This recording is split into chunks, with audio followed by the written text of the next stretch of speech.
हाय दोस्तों, आप सभी को हमारे YouTube channel DC study point में बहुत बहुत स्वागत है।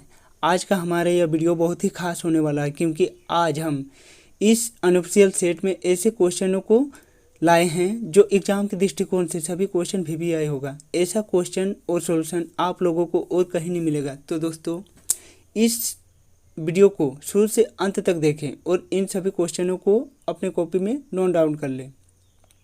हमारे द्वारा झारखंड बोर्ड के क्लास 8 के सभी सब्जेक्ट को 4 मॉडल से तैयार किया गया है जो इसी चैनल में आएंगे। तो दोस्तों भूले नहीं, यदि आप हमारे इस चैनल में नए हैं तो इस चैनल को लाइक कर ले, सब्सक्राइब कर ले और बेल आइकन को दबा लें। आज के हमारे इस वीडियो में हम बात करेंगे क्लास 8 के साइंस के अनऑफिशियल सेट 1 के बारे में। तो चलिए दोस्तों, अब हम ज़्यादा देर न करके अपने वीडियो पर आते हैं और आज के हमारे इस अनऑफिशियल सेट का पहला क्वेश्चन को देखते हैं। आज के हमारे इस अनऑफिशियल सेट का पहला क्वेश्चन, घर्षण क्या है? तो इस सवाल का सही जवाब होगा किसी वस्तु पर लगने वाला वह बल जो हमेशा गति का विरोध करता हो, उस विरोधी बल को घर्षण बल कहते हैं। प्रत्येक वस्तु पर घर्षण बल उसकी गति के विपरीत दिशा में होता है। आज का हमारा दूसरा क्वेश्चन, ध्वनि की प्रबलता का मात्रक क्या है? तो इस सवाल का सही जवाब होगा ध्वनि की प्रबलता का मात्रक डेसिबल है। पानी को शुद्ध करने के कुछ सामान्य तरीकों की सूची बनाइए। तो इस सवाल का सही जवाब होगा खपत से पहले पानी का शुद्धिकरण आवश्यक है क्योंकि घरों में आपूर्ति किए जाने वाले पानी में रेत, मिट्टी और नमक जैसी कई अशुद्धियाँ होती हैं। पानी को शुद्ध करने के कुछ सामान्य तरीका निस्पंदन, आश्वासन और अवसादन विधि है।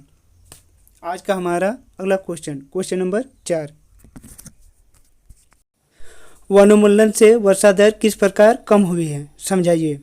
तो इस सवाल का हमारा सही जवाब होगा वनोन्मूलन से वर्षा दर निम्नलिखित प्रकार से कम हुई है। पेड़ वाष्पोत्सर्जन की प्रक्रिया के द्वारा पानी वायुमंडल को देती है। यह पानी वायुमंडलीय नमी के लिए बहुत योगदान देता है। इस प्रकार वर्षा होने में हरे पौधों का बहुत बड़ा योगदान है, इसलिए वनों की कटाई से वर्षा की दर में कमी आई है। आज का हमारा अगला क्वेश्चन नंबर 5, वनोन्मूलन की परिभाषा लिखें। तो इस सवाल का सही जवाब होगा वनों का काटना और उस भूमि का उपयोग दूसरे उद्देश्यों के लिए करना वनोन्मूलन कहलाता है। आज का हमारा अगला क्वेश्चन नंबर 6, विश्व उष्णन क्या है? तो इस सवाल का सही जवाब होगा वायुमंडल में कार्बन डाइऑक्साइड गैस की मात्रा बढ़ने से ताप में होने वाली वृद्धि को विश्व उष्णन कहते हैं। आज का हमारा अगला क्वेश्चन नंबर 7, मानव में 2 अंतस्रावित ग्रंथियों के नाम लिखें। तो इस सवाल का सही जवाब होगा पीयूष ग्रंथि और थायराइड ग्रंथि मानव के 2 अंतस्रावित ग्रंथियां हैं। आज का हमारा अगला क्वेश्चन नंबर 8, घर्षण को प्रभावित करने वाले कारक कौन कौन से हैं? तो इस सवाल का हमारा सही जवाब होगा घर्षण बल को प्रभावित करने वाले कारक निम्नलिखित हैं। पहला, किसी वस्तु का वजन बढ़ने पर घर्षण बल बढ़ जाता है। दूसरा, किसी वस्तु की गति बढ़ने पर घर्षण बल बढ़ जाती है। तीसरा, किसी वस्तु के आकार पर भी घर्षण बदल जाता है। चौथा, पृष्ठ की चिकनाहट से भी घर्षण बदल जाता है। आज का हमारा अगला क्वेश्चन नंबर 9, हम पानी को प्रदूषित होने से कैसे रोक सकते हैं? तो इस सवाल का सही जवाब होगा जल जीवन के लिए बहुत आवश्यक है, लेकिन हमारे अधिकांश जल निकाय जैसे नदियाँ, झीलें और समुद्र खतरनाक दर से प्रदूषित हो रही हैं। हम पानी को प्रदूषित होने से निम्नलिखित तरीकों से रोक सकते हैं। पहला, जल निकायों में औद्योगिक और घरेलू कचरे के निर्वहन को रोककर। दूसरा, कपड़े धोने, नदियों, झीलों और नालों के पास जानवरों को नहाने से बचाकर। तीसरा, जल निकायों में तेल रिसाव को रोके जो अन्यथा समुद्री आवास को नष्ट कर देता है। आज का हमारा अगला क्वेश्चन नंबर 10, किशोरावस्था को परिभाषित कीजिए। तो इस सवाल का सही जवाब होगा जीवन काल की वह अवधि जब जनन विकास के कारण शरीर में परिवर्तन होते हैं किशोरावस्था कहलाती हैं। यह अवस्था 11 वर्ष की आयु से 18 या 19 वर्ष की आयु तक रहती हैं। किशोरावस्था को टीनेजर्स भी कहते हैं।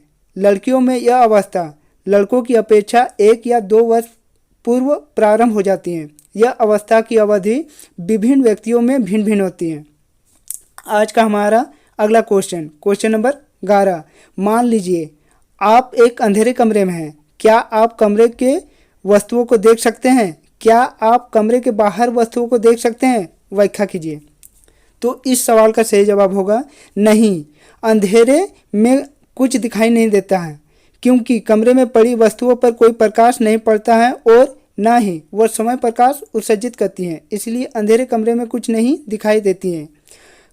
तथा कमरे के बाहर की वस्तुएं दिखाई देती हैं यदि उन पर प्रकाश की किरणें आपतित हो अथवा वे अपना प्रकाश उत्सर्जित करता हो।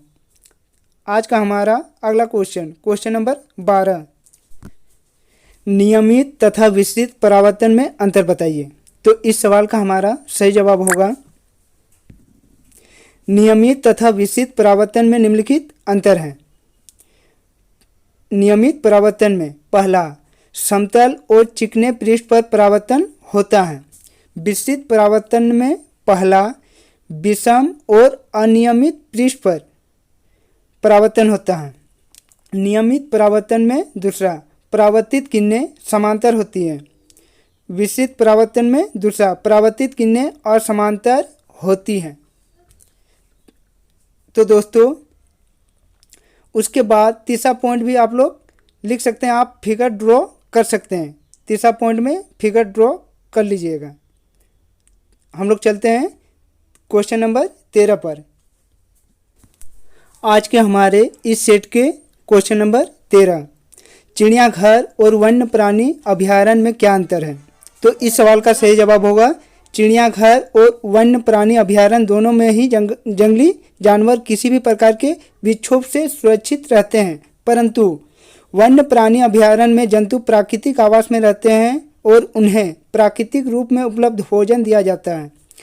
चिड़ियाघर में जंतुओं को कृत्रिम आवास में रखा जाता है और उनको भोजन भी उनकी आवश्यकता अनुसार ही दिया जाता है। चिड़ियाघरों में बीमार जानवरों की देखभाल पशु डॉक्टरों द्वारा की जाती है, लेकिन यह वनों में संभव नहीं है। कृत्रिम सुविधाएं होने के बावजूद भी चिड़ियाघर में जंतु स्वतंत्र एवं अधिक आराम से नहीं रहते, जबकि प्राकृतिक आवास में स्वतंत्र एवं आराम से रहते हैं। आज का हमारा अगला क्वेश्चन नंबर 14, वायु प्रदूषण किसे कहते हैं? तो इस सवाल का सही जवाब होगा वायुमंडल में बाहर से वांछित पदार्थों के आने या पहले से उपस्थित अवयवों की मात्रा बढ़ने से जब हानिकारक प्रभाव पड़ती है तब इसे वायु प्रदूषण कहते हैं। आज का हमारा अगला क्वेश्चन नंबर 15, पौधा घर प्रभाव को अपने शब्दों में वर्णन कीजिए। तो इस सवाल का सही जवाब होगा जब सूर्य की किरणें पृथ्वी की सतह पर पहुंचती हैं तो उनमें से कुछ वापस परावर्तित हो जाती हैं और बाकी पौधा घर द्वारा अवशोषित हो जाती हैं, जिसमें जलवाष्प, कार्बन डाइऑक्साइड, मीथेन और ओजोन शामिल हैं। कार्बन डाइऑक्साइड एक ग्रीन हाउस गैस है। वायुमंडल में कार्बन डाइऑक्साइड गैस की अधिक मात्रा सूर्य के विकिरण की आवश्यकता मात्रा से अधिक अवशोषित होने के कारण वातावरण के औसत तापमान में वृद्धि का कारण बनती है। तापमान में वृद्धि के कारण ध्रुवीय बर्फ के आवरण पिघलने लगेंगे और समुद्र में जल स्तर में वृद्धि होगी। इससे तटीय इलाके में रहने वाले लोगों के लिए खतरा पैदा हो सकती है।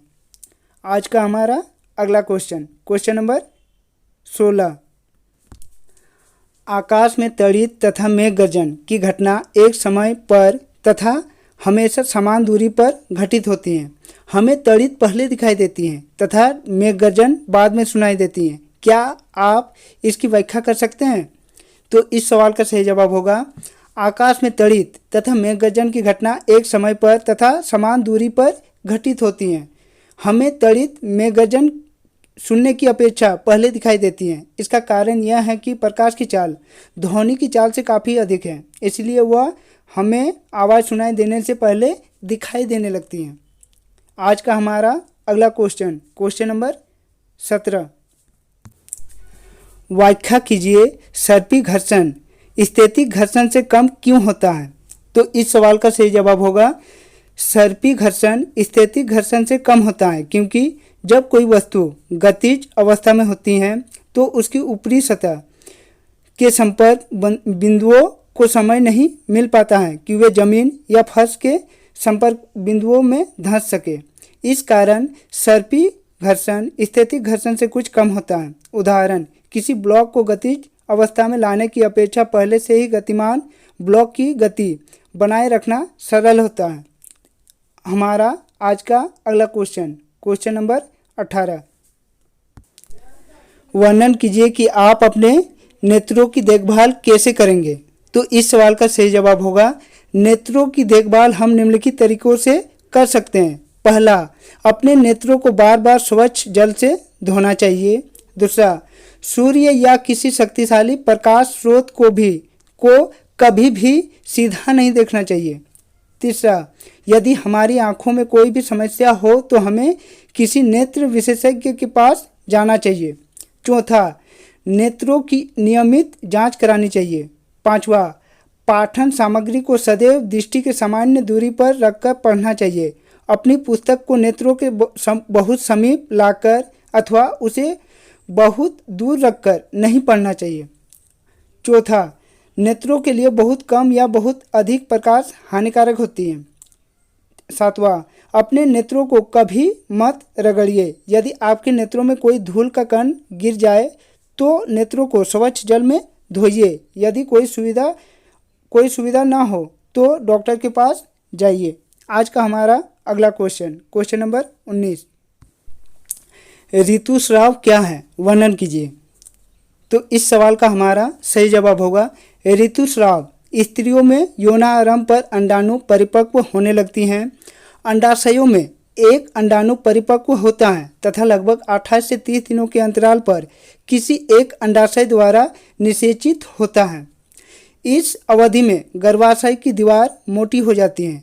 जब अंडाणु को निषेचित नहीं हो पाती हैं तब उस स्थिति में अंडाणु तथा गर्भाशय का मोटा स्तर उसकी रुधिर वाहिकाओं सहित निस्तारित हो जाती है। इसमें स्त्रियों में रक्तस्राव होता है जिसे ऋतुस्राव या रजोधर्म कहते हैं। ऋतुस्राव लगभग 28 से 30 दिनों में एक बार होती है।